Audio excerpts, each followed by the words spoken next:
हम हिंदू, हम जिनके पास दुनिया का सबसे पुराना और गूढ़ ज्ञान है, हम आज खुद अपने इतिहास से अनजान हैं।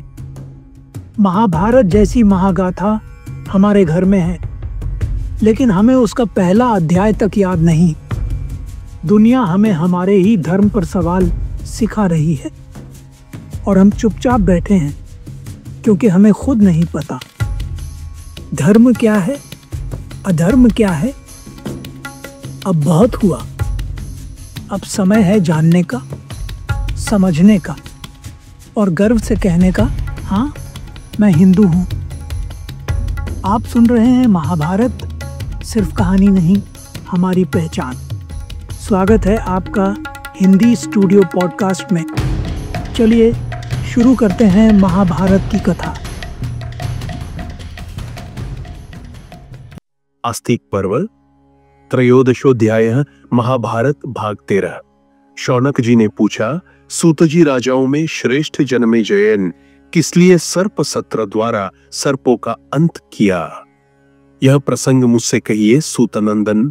इस विषय की सब बातों का यथार्थ रूप से वर्णन कीजिए। जब यज्ञ करने वाले पुरुषों में श्रेष्ठ विप्रवर आस्तिक ने किस लिए सर्पों को प्रज्वलित अग्नि में जलने से बचाया, और वे राजा जन्मेजय जिन्होंने सर्प सत्र का आयोजन किया था किसके पुत्र थे, तथा द्विजवंश शिरोमणि आस्तिक भी किसके पुत्र थे, यह मुझे बताइए। सौतिरुवाच। उग्रश्रवा जी ने कहा, ब्राह्मण आस्तिक का उपाख्यान बहुत बड़ा है, वक्ताओं में श्रेष्ठ। यह प्रसंग जैसे कहा जाता है वह सब पूरा पूरा सुनो। शौनक उवाच। शौनक जी ने कहा, सूतनंदन पुरातन ऋषि एवं यशस्वी ब्राह्मण आस्तिक की इस मनोरम कथा को पूर्ण रूप से सुनना चाहता हूं। सौतिरुवाच। उग्रश्रवा जी ने कहा, शौनक जी, ब्राह्मण लोग इस इतिहास को बहुत पुराना बताते हैं। पहले मेरे पिता लोमहर्षण जी ने, जो व्यास जी के मेधावी शिष्य थे, ऋषियों के पूछने पर साक्षात श्री कृष्ण द्वैपायन व्यास के कहे हुए इस इतिहास का नैमिषारण्यवासी ब्राह्मणों के समुदाय में वर्णन किया था। उन्हीं के मुख से सुनकर मैं भी इसका यथावत वर्णन करता हूं। शौनक जी, यह आस्तिक मुनि का उपाख्यान सब पापों का नाश करने वाला है। आपके पूछने पर मैं इसका पूरा पूरा वर्णन कर रहा हूं।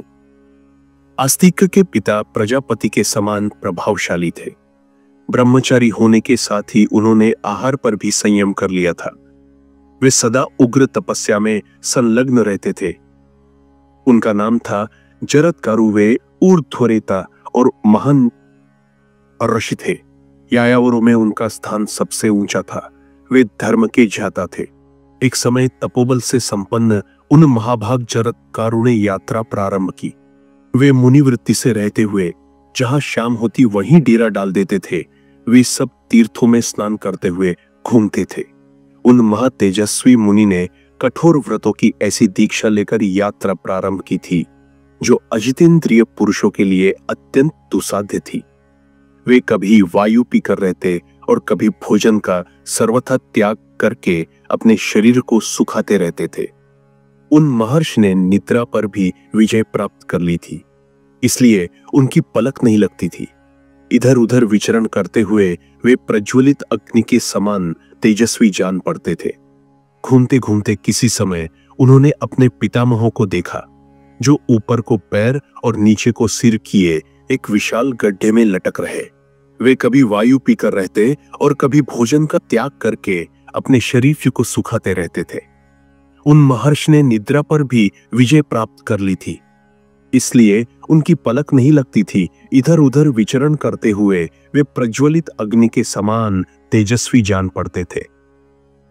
घूमते घूमते किसी समय उन्होंने अपने पितामहों को देखा, जो ऊपर को पैर और नीचे को सिर किए एक विशाल गड्ढे में लटक रहे थे।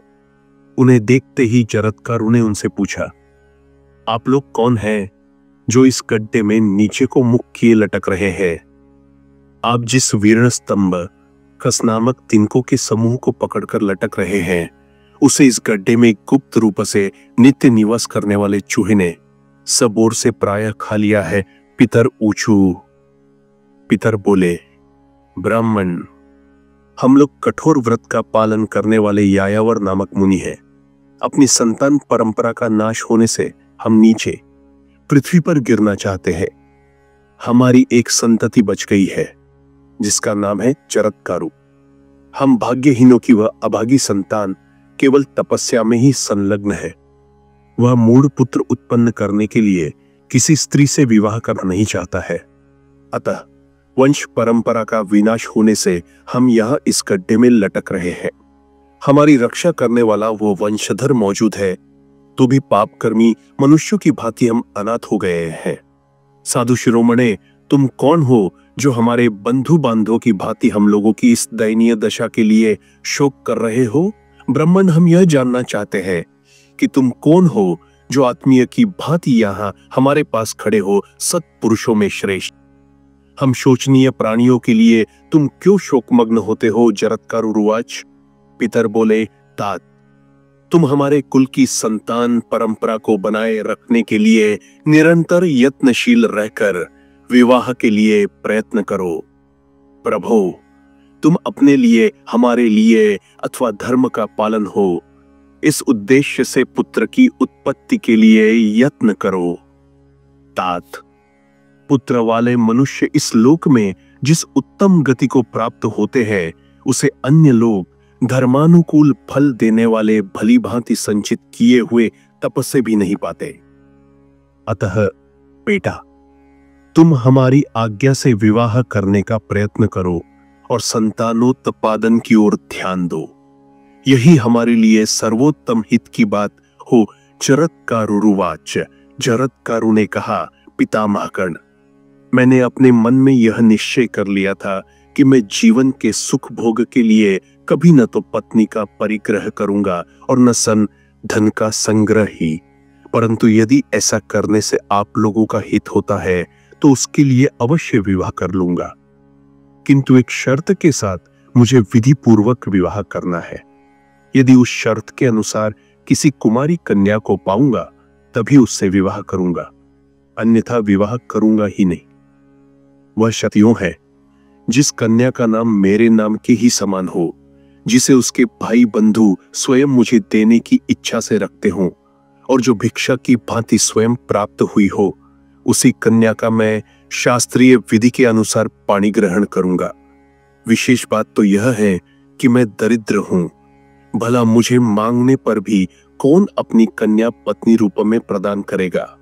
इसलिए मेरा विचार है कि यदि कोई भिक्षा के तौर पर अपनी कन्या देगा तो उसे ग्रहण करूंगा। पितामहो, मैं इसी प्रकार इसी विधि से विवाह के लिए सदा प्रयत्न करता रहूंगा, इसके विपरीत कुछ नहीं करूंगा। इस प्रकार मिली हुई पत्नी के गर्भ से यदि कोई प्राणी जन्म लेगा तो वह आप लोगों का उद्धार करेगा। अतः आप मेरे पितर अपने सनातन स्थान पर जाकर वहां प्रसन्नता पूर्वक रहे। इस प्रकार श्री महाभारत आदि पर्व के अंतर्गत आस्तिक पर्व में जरत्कारु तथा उनके पितरों का संवाद नामक 13वां अध्याय पूरा हुआ। 3. यायावर का अर्थ है सदा विचरने वाला मुनि। मुनि वृत्ति से रहते हुए सदा इधर उधर घूमते रहने वाले गृहस्थ ब्राह्मणों के एक समूह विशेष की यायावर संज्ञा है। ये लोग एक गांव में एक रात से अधिक नहीं ठहरते और पक्ष में एक बार अग्निहोत्र करते हैं। पक्षहोम संप्रदाय की प्रवृत्ति इन्हीं से हुई है। इनके विषय में भारद्वाज का वचन इस प्रकार मिलता है, यायावरा नाम ब्राह्मणा आसंस्ते अर्धमासादग्निहोत्रम जुह्वन। यायावर लोग घूमते घूमते जहां संध्या हो जाती है वहीं ठहर जाते हैं। 2. यह भूलोक ही गड्ढा है। स्वर्गवासी पितरों को जो नीचे गिरने का भय लगा रहता है उसी को सूचित करने के लिए यह कहा गया है कि उनके पैर ऊपर थे और सिर नीचे। काल ही चूहा है और वंश परंपरा ही वीरण स्तंभ खस नामक तिनकों का समुदाय है। उस वंश में केवल जरत्कारु बच गए थे और अन्य सब पुरुष काल के अधीन हो चुके थे। यही व्यक्त करने के लिए चूहे के द्वारा तिनको के समुदाय को सब ओर से खाया हुआ बताया गया है। जरत्कारु के विवाह न करने से उस वंश का वह शेष अंश भी नष्ट होना चाहता था। इसीलिए पितर व्याकुल थे और जरत्कारु को इसका बोध कराने के लिए उन्होंने इस प्रकार दर्शन दिया था। क्या तुम चाहते हो कि तुम्हारे बच्चों को तुमसे ज्यादा कुछ पता हो?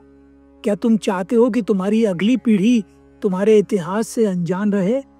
अगर आज भी तुम्हारी रूह इस कथा से नहीं हिलती तो समझ लो तुम्हें अपनी पहचान से समझौता करना पड़ा। हमें उन वीरों की याद दिलानी है जिन्होंने धर्म के लिए अपनी जिंदगी दांव पर लगा दी थी। हमें उस बलिदान को याद करना है जिसे इतिहास ने मिटा दिया। लेकिन हम नहीं रुकेंगे, क्योंकि हमें वो यथार्थ सामने लाना है जो अब तक साजिशों के तले दबा रहा। अगर तुम इस अगली कथा को नहीं सुनोगे, अगर तुमने इस बार भी उस सब्सक्राइब बटन को नहीं दबाया, तो ये तुम्हारी चुप्पी नहीं, तुम्हारा अपराध होगा।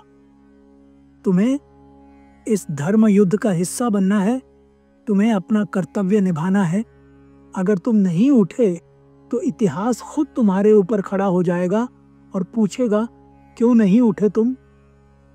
हमने वादा किया है कि हम जागेंगे और इतिहास को सही रूप देंगे। अब तुम्हारी बारी है। तुम्हें अगली कथा सुनने के लिए तैयार रहना होगा, क्योंकि जब तक तुम जागोगे नहीं, तुम्हारी सच्चाई कभी सामने नहीं आएगी।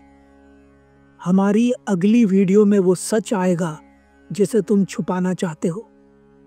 तैयार रहो, क्योंकि जब तुम जागोगे तब तुम्हें अपने भीतर की शक्ति का एहसास होगा। जय महाभारत, जय सनातन धर्म। आप सुन रहे थे हिंदी स्टूडियो पॉडकास्ट।